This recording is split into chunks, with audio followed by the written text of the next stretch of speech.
வணக்கம் நேர்களே, எல்லோருக்கும் இனிய புத்தாண்டு நல்வாழ்த்துக்கள். நான் உங்கள் ஆஸ்ட்ரோ பூர்ணா. இன்னைக்கு நாம பார்க்கக்கூடிய பதிவு பாத்தீங்கன்னா 2026 ஜனவரி மாத பலன்கள்.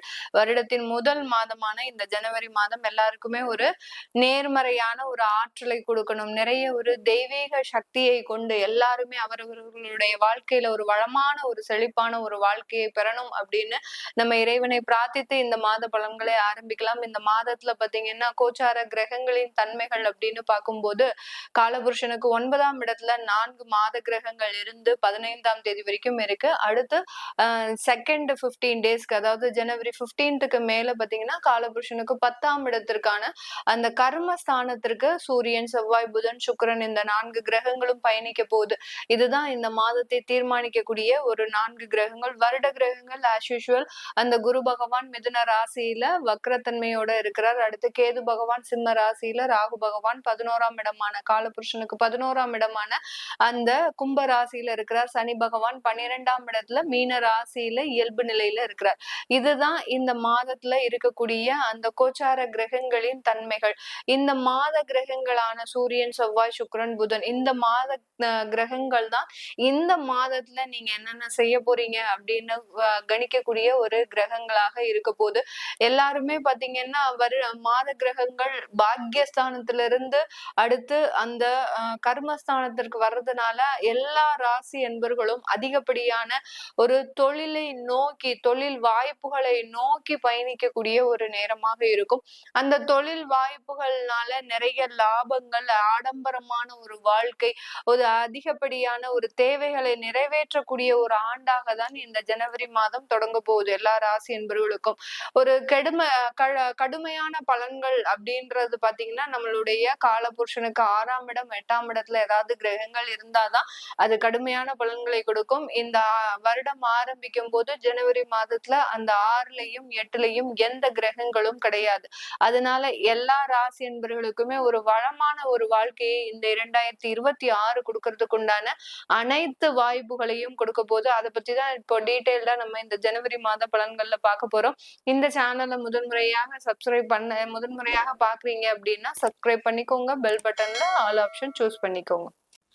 மீன ராசி என்பர்களுக்கு ஜனவரி மாதம் 2026 தொடக்கத்துல உங்களுடைய 3ஆம் இடத்துல சந்திரன் பயணிக்கிறார். 4ஆம் இடத்துல அந்த குரு பகவான், 11ஆம் இடத்துல 4 கிரகங்களின் சேர்க்கை 10, 11ஆம் இடத்துல. இதனால இந்த மீன ராசி என்பர்கள் ஒரு 2026 ஒரு ஆவலோடு எதிர்பார்க்கக்கூடிய ஒரு தருணம். ஏன்னா நிறைய கனவுகள் இருக்கு இந்த மீன ராசி என்பர்களுக்கு.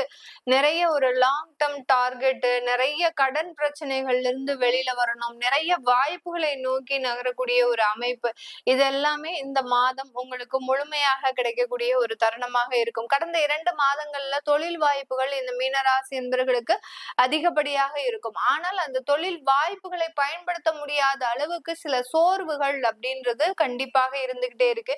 இதுக்கு எல்லாத்துக்குமே காரணம் உங்களுடைய ராசியின் மீது அந்த சனி பகவான் பயணிக்கிறதுனால, அந்த ஜென்ம சனியாக இருக்கிறதுனால அந்த சோர்வு தன்மை அப்படின்றது இந்த மீன ராசி என்பவர்களுக்கு அதிகப்படியாக இருக்கும். இதனால இதுக்கு உண்டான நிவர்த்திகளை இந்த ஜனவரி மாதம் நீங்க அடைவதற்குண்டான ஒரு தருணம். ஒரு உடற்பயிற்சியை மேற்கொள்றது, ஒரு மெடிடேஷன் சம்பந்தப்பட்ட விஷயத்துல ஈடுபாடு பண்றது, அடுத்து ஏர்லி மார்னிங்ஸ் நீங்க எந்திரிக்கிறது, இது எல்லாத்தையுமே நீங்க உங்களுக்குள்ளேயே சில கரெக்ஷன்ஸ பண்ணிக்கக்கூடிய ஒரு தருணம். ஏன்னா மீனராசி என்பவர்கள் எப்போதுமே ரொம்ப சுறுசுறுப்பாக இருப்பாங்க. எல்லா இடத்துலயும் விழிப்போட செயல்படுவாங்க. தூக்கம்ன்றத அவங்க பெரிய அளவுக்கு விரும்ப மாட்டாங்க. இப்படியாகலாம் இருக்கக்கூடிய நபர்களுக்கு கடந்த ஒரு 3 மாதங்களாக ஒரு வாய்ப்புகள் வந்தாலும் அதை சரிவர பயன்படுத்த முடியாத ஒரு சூழ்நிலையில இருக்கிறீங்க. இதற்கு நிவர்த்தியாக தான் இந்த ஜனவரி மாதம் அதற்குண்டான ரெமிடிஸை நீங்க செய்யறதுக்குண்டான ஒரு நேரமாக இருக்க போது. வேலை ரீதியான நிறைய முன்னேற்றங்கள், வேலையில நல்ல ஒரு அங்கீகாரம், வேலையில நல்ல ஒரு மதிப்பு, இது நாள் வரைக்கும் உங்களை ஒரு பொருட்டாகவே மதிச்சு சில டிசிஷன்ஸ் எல்லாம் எடுக்காம இருந்த அலுவலகத்துல இப்போ உங்களை அந்த மீட்டிங்ல ஒரு நபராக வச்சு ஆலோசிச்சு உங்ககிட்ட இருந்து சில கருத்துக்களை கேட்டு அங்க ஒரு டிசிஷன் இருக்கக்கூடிய ஒரு தருணமாக தான் இருக்கும். இந்த மாதிரியாக வேலை ரீதியான நிறைய ஒரு விஷயங்கள்ல முன்னேற்றங்கள் அடைவதற்குண்டான ஒரு நேரமாகவும் தான் இந்த ஜனவரி மாதம் இந்த மீன ராசி என்பர்களுக்கு இருக்க போது. இந்த மீன ராசி என்பர்கள் தன்னுடைய வேலையில நிறைய வளர்ச்சிகளை அடையணும் அப்படின்னு நினைச்சீங்க அப்படின்னா, என்ன 7.5 சனி ஒரு பக்கம் பாதிப்புல இருந்தா கூட இவர்களுக்கு ஒரு வளர்ச்சி அப்படின்றது ஒரு இன்றியமையாததா இருக்கு. அத நீங்க செய்யணும்னு நினைக்கிறவங்க வெளியிட மாற்றம் பண்ணிக்கோங்க. சொந்த இடத்துல இருந்து வெளியிட மாற்றம் பண்ணிக்கிட்டீங்க அப்படின்னா வேலை, அதாவது 7.5 சனியினுடைய தாக்கம் பெரிய அளவுக்கு இருக்காது. 11ஆம் இடத்துல உங்களுடைய குடும்ப ஸ்தானாதிபதி செவ்வாய் உச்சமாக இருக்கிறதுனால குடும்பத்துல இருக்கக்கூடிய நபர்கள் உங்களுக்கு ஒரு சப்போர்ட்டிவா இருப்பாங்க.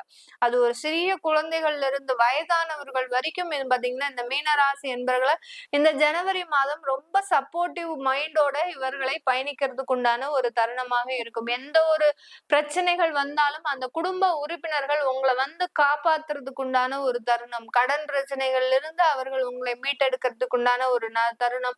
தொழில்ல நிறைய வாய்ப்புகளை கொடுக்கறதுக்கு உண்டான ஒரு நேரம். இது எல்லாத்தையுமே அந்த குடும்ப உறுப்பினர்கள் இவர்களுக்கு இடைவிடாமல் செய்வதற்குண்டான ஒரு நேரமாகவும் தான் இந்த ஜனவரி மாதம் இருக்க போகுது. அடுத்து இளைய சகோதர சகோதரிகளும் அந்த 11ஆம் இடத்துல இருக்கிறதுனால அவர்கள் மூலமாக ஒரு பொருளாதார ரீதியான ஒரு சப்போர்ட் அப்படின்றத இந்த மாதம் அனுபவிப்பதற்குண்டான ஒரு நேரமாக இருக்கும்.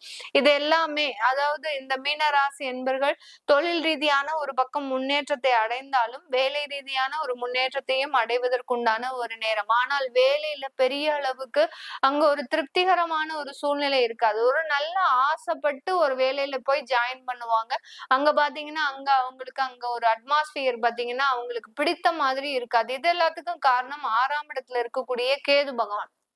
நீ வேலை செய்யக்கூடாது, வேலையில இருக்காத இப்படின்ற மாதிரியான ஒரு நெகட்டிவ் தாட்ஸ் அங்க இருந்துகிட்டே இருக்கும். ஒரு புதிதாக ஒரு தொழில் முயற்சிகளை செய்யணும் இப்படின்ற மாதிரியாக எல்லாம் இந்த மீன ராசி என்பவர்களுக்கு அதிகப்படியான ஒரு சிந்தனை ரீதியான சில மாற்றங்கள் இருக்கும். தொழில் முயற்சிகள், புது முயற்சிகள் எடுக்கக்கூடாது. எடுத்தீங்கன்னா அதுல மாட்டிக்கொள்ளக்கூடிய ஒரு நேரம்.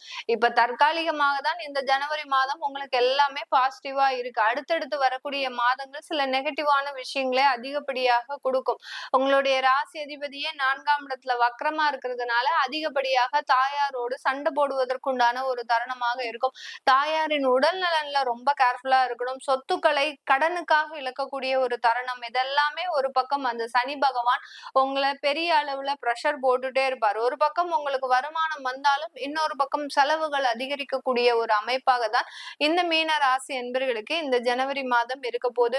வெளிநாட்டுல இருக்கிறவங்க அவங்களுடைய வேலையில ரொம்ப கவனமாக செயல்படணும்.